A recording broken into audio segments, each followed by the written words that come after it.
is an incredible game. We got Tennessee and Alabama, number 11 versus number 5. Both teams 5-1. Alabama -8. What a big number. And then you got the over-under 59. They both have a common opponent, Georgia. Alabama won at Georgia. Tennessee lost at home to Georgia. I'm guessing that's why this is an 8. Odd number. How do you break this game down? I mean, so an odd number. I'm fascinated by that because to me it's right where it should be. But I mean, you think it should be higher? You think it should be lower? I don't understand.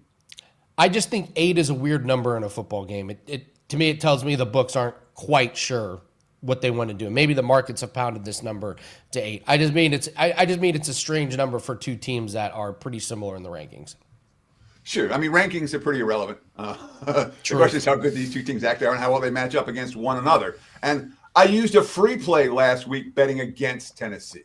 And it's a game they could have lost outright, at -10. They beat Arkansas 31, but they lost the yardage battle in that game. Tennessee won because they were +3 in turnovers, which certainly helped. And, of course, Arkansas came through the back door for the late score to cover. Bama's in revenge. They lost to the Vols last year 24-17. They were outrushed 214-75 in that ball game. So that's a nearly 3-1 rushing advantage for Tennessee in that contest. Vols 2-1 straight up the last 3 meetings. So they won in 2022 as well as 2024. Last year, Alabama lost 4 games. Vandy, Tennessee, Oklahoma, Michigan.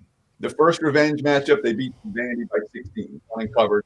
If you watch that game, it was a little bit closer than the final score might indicate. It was not an easy cover, was not a wire-to-wire job for Alabama, and it took a couple of Pavia picks, including a key one in the red zone to allow the Crimson Tide to cover that number.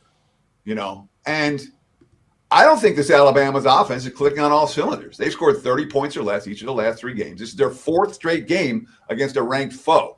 All right, they played Georgia and Missouri as well as Vanderbilt. I worry about them being a little bit fatigued here. They're certainly the more banged up of the two teams. And the offense, 30 points or less each of their last 3 ball games. Quarterback Ty Simpson can't play any better than he's playing. 16 touchdowns, 1 interception this season, 71% completions. So the QB play is off the charts. The passing game is working really well, and Alabama's still not winning by margins and putting up points in bunches. Why not? The run game hasn't worked. There's no big plays in the run game. There's no quick strikes in the run game. The run game's been very, very pedestrian. Now, Alabama got blown out by Florida State in the opener. And all they've done since is win games, cover point spreads. 4-0 against the spread, 4-0-1 against the spread. They pushed last week against Missouri in the last 5 games since that bomb against FSU. And in general, we like excellent teams. We like elite teams that have a bad loss early, like Alabama did. Those teams tend to hold point spread value and have point spread value. But not after 4-0-1 ATS the last 5. Now, the Vols have been feasting on the weak while Bama's battle tested. Since Georgia, it's been UAB and Mississippi State and Arkansas, not a who's who of elites. And they're 0-3 against the spread in those games. So while Alabama's covering every week, Tennessee hasn't been covering every week. Where's the betting bandwagon? Alabama. Where's the no betting bandwagon? Tennessee.